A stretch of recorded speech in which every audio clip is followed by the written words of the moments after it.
Daniel Riolo, Florent Gautreau, ils sont là en attendant les Benarbia dans une demi-heure maintenant. Alors avant d'accueillir Samir qui veut parler des espoirs, juste sur notre petit jeu là pour le maillot de Samy Traoré d'hier du match de l'after, la question était la suivante. Avec qui Samy Traoré a-t-il livré un duel acharné tout le match? 4 propositions, Florent Gautreau, Mohamed Bouafsi, Bernard Mendy ou lui-même. 40% des votants ont dit lui-même. Donc ce n'est évidemment pas la bonne réponse. Voilà, on peut dévoiler la bonne réponse d'ailleurs. C'était Mohamed. Hein, c'était voilà. Tiens, on va même désigner les vainqueurs tout de suite. Le premier qui a répondu juste, c'est Kev 0627. Voilà, il dit duel de titans. Bon, a priori, duel perdu par Momo. Ouais, qui a tourné un peu court. Ouais. Je pense qu'on peut officialiser l'affaire. Ben voilà, Kev, on va t'envoyer ce maillot culte et unique, bien sûr, dans l'histoire du football. Samir est là. Salut Samir. Salut l'équipe. Salut Samir. Samir, est-ce que tu es d'accord avec Daniel sur les espoirs? Ouais, je suis d'accord avec Daniel, moi. Merci, au revoir. Mais encore Je déconne. Non, je suis d'accord avec Daniel parce qu'on a une pléiade de petits jeunes qui sont talentueux, qui ont entre 18 et 20 ans et 21 ans. Tu les fous déjà en équipe A, alors qu'ils n'ont pas encore d'armes au niveau de la sélection. Fais-les passer par l'espoir, fais-les qu'ils prennent des armes avec les espoirs, et au moins ça relèvera le niveau. Et alors, après, Samir, pour être précis, parce que tout le monde n'a pas compris ce que je disais, attention, Rabiot, Tolisso sont des mecs qui ont été appelés, qui sont venus, qui ont joué avec des espoirs. Mais le problème, c'est que non seulement ça marchait pas, ils venaient pas motivés. Ce à quoi moi je faisais allusion, c'est le manque de motivation, le manque d'égard pour cette compète. Et ces joueurs qui étaient bons en club quand ils jouent, qui ne renouvellent non seulement pas les performances, mais qui en plus se trouvent à chaque fois confrontés, peut-être pas eux directement, mais leur équipe dans des matchs moisis, dans des qualifications moisies et qui se terminent en plus toujours avec des affaires un peu à la con, limite un peu ridicules, référence Suède et autres comme il y a eu. Donc c'est pour ça que je disais qu'il fallait une sorte de plan Marshall. Voilà. Pour les espoirs. Et juste pour finir encore un détail, Samia, je ne sais pas ce que tu en penses, mais je maintiens quand même mon idée du sélectionneur qui est important. En Italie, effectivement, ça a toujours été important, mais il y a d'autres pays pour lesquels cette catégorie est importante. Je prends en Italie qui a gagné pas mal de titres sur les 20 dernières années dans cette catégorie. Ils ont eu, on se souvient tous de Cesare Maldini, qui a d'abord entraîné les espoirs, ensuite Léa, les fameux duels contre Domenech.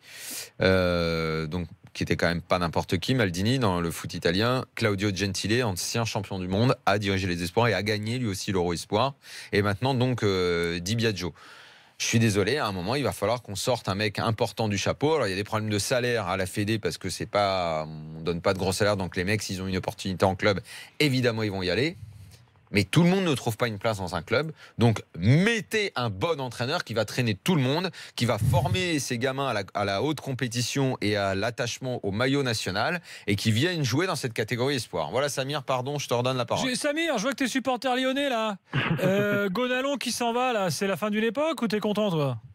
Gonalon sur ses... Je pense que c'est mieux qu'il s'en aille. Ça y est, il commençait à baisser au niveau du rythme et tout. Je suis ni content ni mécontent. Mais bon, après, c'est la fin peut-être d'un cycle, et tant mieux d'un côté. Avant, on n'avait pas d'argent pour acheter des joueurs. Maintenant, avec le stade et les investisseurs, on en a. Pourquoi pas en profiter et faire du renouveau et voir si on peut titiller le PSG ou Monaco. Bon, écoute, Samir, voilà pour ton avis sur Gonalon, ton avis sur les espoirs. On te remercie et à très bientôt dans l'after. Pour conclure sur le dossier, je vous livre quelques tweets. Eric qui nous dit quand Sagnol était entraîneur des espoirs, il faisait pas les séances. C'était Patrick Gonfalone qui s'occupait des U16, qui animait l'entraînement. Bon, après, il y a beaucoup d'entraîneurs qui ont leur adjoint qui s'occupent directement des entraînements. C'est pas vraiment une nouveauté. Ty Chris qui lui dit il n'y a plus d'équipe espoir car la sélection des A est devenue faible. Donc les U21 ont plus de facilité à intégrer les A. C'est pas faux. Mais le problème, c'est qu'on est quand même dans un pays où on en parle régulièrement, le jeunisme est partout. Il faut tout le temps griller les mecs, en faire des stars mondiales, des ballons d'or. Ils ont failli marquer l'Espagne. Des ballons d'or immédiatement et tout de suite les lancer chez les A. Ça aussi, c'est un truc qu'on adore faire. On veut aujourd'hui, tout le monde veut que Mbappé, Dembélé et tout le monde, ils soient tous là, alors que ils pourraient aussi rendre service à nos espoirs. Mais bon. Et puis Fleu des Îles qui relaye une idée qui revient beaucoup sur Twitter, c'est Henry, entraîneur des espoirs. Moi, j'aimerais bien savoir s'ils y ont pensé. Génial. Parce que c'est vrai que Thierry Henry, entraîneur adjoint de la Belgique, c'est quand même anachronique, lui qui a fait tant fait pour l'équipe de France de foot. C'est vrai qu'avant Ripoll, ont-ils pensé à Thierry Henry? J'aimerais bien être au courant de cette information. À la Fédé, c'est bien. Qu'est-ce que tu veux qu'il pense? Peut-être qu'ils ont pensé qu'ils l'ont pas appelé, peut-être qu'ils l'ont appelé qu'on le sait pas, peut-être qu'il a dit non et qu'on le sait pas. Voilà, à un moment, moi je veux bien que tu continues à défendre Noël Le Graët, tu fais ce que tu veux. Mais là, je ne le défends pas, je dis je ne sais pas. Oui, mais alors. Tu le sais, toi, s'ils l'ont appelé? Moi, je vais te dire, mais à chaque fois que je te dis, tu fais mine de dire que j'exagère et tout. Noël Le Graët, comment on peut. Attends, on va éviter diffamation. Non, mais tu ne sais pas s'il a appelé ou pas Thierry Henry. Comment il dirige? Non, mais il ne l'appellera pas. Il nomme ses amis bretons et Aulas met ses amis lyonnais. Là, c'est Marc Keller qui est intervenu. Marc Keller, il n'est pas breton ni lyonnais. Le petit fonctionnement, voilà. Il bosse. Il y a les Lyonnais qui sont recasés. Hubert Fournier, c'est Aulas. Combien il y a de mecs passés par Guingamp ou Breton qui travaillent à la Fédé dans les catégories? Rouxel, voilà. Ils sont un paquet. Ripoll. Donc on sait bien comment fonctionne Noël Le Graët. Et évidemment, il ne va pas aller appeler un mec comme Thierry Henry. Après, il y aura certainement un problème de salaire, parce qu'il donne des petits salaires dans ces catégories-là. Donc, est-ce qu'on veut vraiment... Tu crois qu'il gagne sa vie à être entraîneur adjoint de la Belgique? Je n'en sais rien. Je pense pas. Toujours est-il qu'on ne fait rien pour développer cette catégorie, et je pense que c'est même handicapant pour Léa. Voilà. Allez, enchaînons. PSG tout de suite. Et tiens, juste avant mon avis, je vous donne 2-3 infos. Je sais que Florent rebondira dessus tout à l'heure. Info d'abord, Thiago Motta, qui menace de partir. Pourquoi? Parce que Antero Henrique, le directeur sportif du PSG, refuse d'inclure le volet reconversion dans la prolongation du contrat. Donc Henrique, rentrons pas dans les détails, puisque c'est l'avis de Flo dans quelques instants. Hein. Donc je vous donne juste cette information pour le moment. Officialisation aujourd'hui du Torino concernant Sirigu. J'en parlais aussi. Donc t'en parleras aussi. Et puis une dernière petite info, le PSG va faire signer pro dans quelques mois un contrat à un jeune joueur qui a aujourd'hui 15 ans, donc il aura 16 ans quand il signera pro. Il s'appelle Caïs Ruiz, il vient du Barça, c'est paraît-il un jeune prodige qui a été recruté au Barça par le Paris Saint-Germain. En France. Après, il est lyonnais d'origine, après Mboula, qui était au Barça, qui a été pris par Monaco. Mboula. Mboula. Tiens, mais d'ailleurs, Mboula, il était question que certains clubs soient intéressés en France. Nice est intéressé par Mboula. Et donc pour l'instant, pas de news. Personne ne s'intéresse au phénoméno. Je suis pas sûr que Favre était... pourtant, le phénoméno qui était par la presse spécialisée écrite annoncé comme meilleur que Thiago Motta. Donc non, alors. Oui, mais il rentrerait dans les canons niçois du joueur à relancer. Ils l'ont fait avec d'autres avant. D'accord. Allez, jingle Bribois tout de suite pour parler du mercato parisien et de Pep. Attendez, mais qui c'est le patron ici? C'est moi quand même, non? Je peux en placer une. Alors justement, info du jour RMC Sport, Paris discute de façon très avancée désormais avec le joueur du Real, Pep, le portugais, d'origine brésilienne. Antero Henrique a vu le joueur et son entourage. Avant qu'il parte à la Coupe des Confédérations, les choses avancent. Il y a un contrat qui a été transmis, une saison plus une autre en option, selon le nombre de matchs disputés. Voilà le contrat, on a dit on fait signer une année. En fonction du match que tu joues, il y aura ou pas une deuxième année. Donc volonté parisienne claire de recruter aujourd'hui ce joueur qui est aussi courtisé par Besiktas. Besiktas, ils sont sur 2 dossiers. Ils sont sur Pepe ou Rami. C'est pas pareil. Pep, lui, privilégie le PSG, donc pour l'instant il a mis Besiktas entre parenthèses, il a aussi des offres de clubs chinois. Voilà la situation. Moi je dis oui. Moi, je dis qu'il faut le prendre et qu'il serait un total. Il serait l'homme de la situation. Alors, je ne le mets pas titulaire forcément, mais enfin, ça voudrait dire qu'en défense centrale, il y aurait 4 joueurs susceptibles de jouer. Vous les connaissez, Thiago Silva, Marquinhos. Si c'est Pep en forme du Real, Kimpembe, même de ce que j'ai vu à la Coupe des Confédérations, excuse-moi, mais il est titulaire. Hein. Pep a déjà aussi joué à un poste différent, en poste de milieu défensif. Pourquoi pas? Ça peut rendre des services aussi. Oui. Donc, c'est un type qui est polyvalent, c'est un type qui a une expérience certaine. Évidemment, en ce moment, dès qu'on parle du PSG, d'une recrue, on se remémore toujours le PSG-Barça. Un mec comme Pep dans un match comme ça, il peut peut-être te changer la phase d'un match. Et puis c'est un type qui a une espèce de grinta, qui dégage une aura sur le terrain. Ça veut dire qu'il peut te coller des burn of fesses. Moi j'aime bien. Moi j'aime bien. Moi j'aime bien ce mec-là. Ça me plaît ce genre de joueur là qui s'arrache, voilà, enfin un super footballeur quoi. Donc moi je dis Pep, oui. Super footballeur. Ouais, moi je suis moins d'accord, je suis moins fan parce que c'est plus par rapport toujours à la C'est politique. le côté garce que t'aimes pas toi. Non, au contraire. Non, moi je suis très fan, mais moi c'est toujours, et je vais en reparler tout à l'heure, plutôt d'un aspect assez positif d'ailleurs de ce qui peut-être est en train de se construire, mais c'est pas la chose la plus comment dire, la chose primordiale. C'est-à-dire que tu as 3 défenseurs centraux, dont un jeune qui s'est avéré très bon. Je pense à Kimpembe, parce que les 2 autres, on sait ce qu'ils valent, qui sont a priori peut-être même les titulaires après, comme ça au début de la saison. Pep, c'est un joueur qui apporterait effectivement ce côté vice qui a manqué au PSG, tout ça on est d'accord.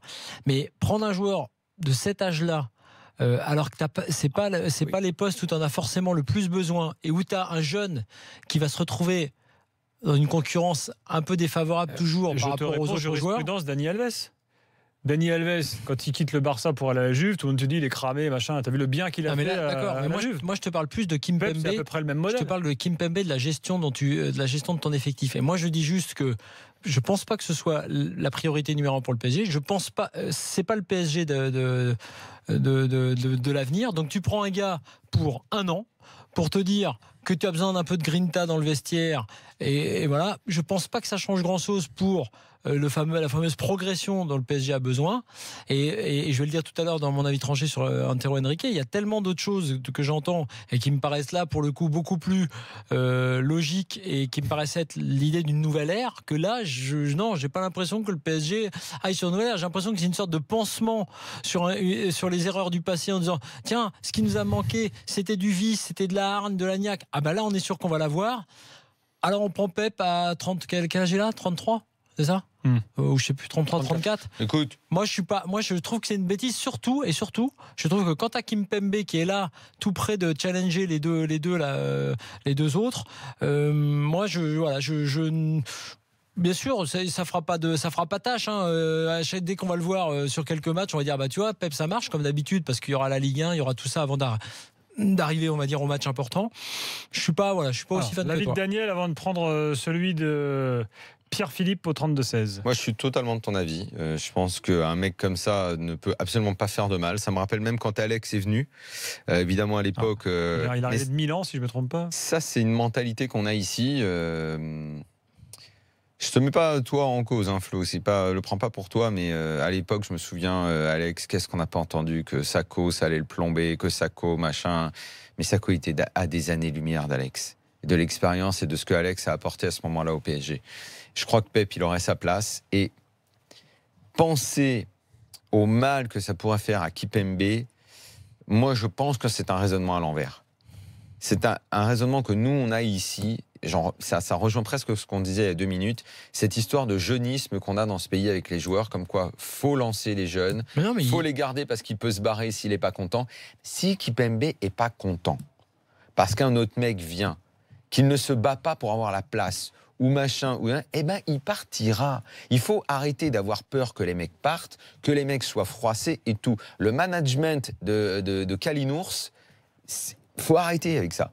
Faut arrêter. Sauf que c'est pas ça le problème, c'est que si tu challenges avec un vrai joueur, oui, mais c'est pas le joueur de l'avenir du PSG. Non mais c'est un top joueur. Alors c'est pas je retire, c'est un vrai joueur.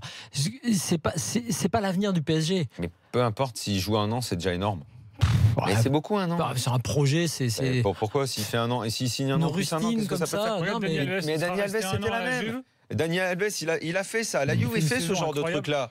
Les clubs font ce genre de choses-là. On est habitué à ce genre de choses. C'est naturel. Mais écoute, moi je pense que ça, en plus que Marquinhos, Thiago Silva et Kimpembe, c'est très bien s'ils sont challengés par un mec qui a autant d'expérience, qui a gagné 2 Ligues des Champions, qui est champion d'Europe avec son pays. Ce sera très bien. Et j'ajoute qu'on ne sait pas si ça ne peut pas provoquer un changement tactique, un passage à 3 derrière, avec un Meunier couloir droit et un mec qui trouverait pour jouer couloir gauche, si on se dirige vers une doublette d'attaquants. Parce que je crois qu'on va se diriger vers une doublette d'attaquants, ça veut dire un Cavani plus 1, qui sera... Imaginons Mbappé, par exemple. Voilà, ou un Agüero avec qui les discussions avancent aussi. Parce que, et là j'anticipe et je passe à autre chose, parce qu'on a dit sur ton avis tranché pourquoi on était oui ou non d'accord. Tous ceux qui disent que le PSG, machin, c'est vrai qu'il faut remplir du papier, ça n'avance pas, c'est ceci, c'est pas attractif, c'est machin, je pense qu'ils vont avaler la trompette. Parce que ça va, dans les 2 semaines qui viennent, d'ici la fin, quoi qu'il en soit du mercato, ça va casser très fort. Ils vont envoyer du lourd. Et qu'il va y avoir de vrais changements et que ce soit Mbappé, Aguero, de toute façon, ce sera de cette trempe-là. Je pense que les chèques vont tomber et qu'il va y avoir du très lourd parce que ce qui s'est passé cette année a fait du mal à pas mal de gens. C'est pris pour Paul Kiles. Pourquoi ? Parce que tu as failli dire les têtes vont tomber. Tu as dit les chèques vont tomber. Il nous Les a chèques ressorti vont Paul Kiles. Paul Kiles, Paul Kiles, il avait dit d'ailleurs, et précisément la phrase c'est des têtes vont tomber. Maintenant, il s'agit de dire lesquelles. Sur ce, petite pause. Et Pierre-Philippe derrière. Je cherche le nom du David congrès. Flo, Congrès de Valence. qui va concerner Philippe Antero qui devient Henrique. un nom de famille à la mode. Dites-moi Dites-moi sur Twitter. Ou Pierre-Philippe. Tout à fait. Dites-moi sur Twitter si je fais erreur en disant que c'est le congrès de Valence, la citation qu'il laisse. Il y en a qui vont me le dire, tu vois. Ça va tomber. À tout de suite dans la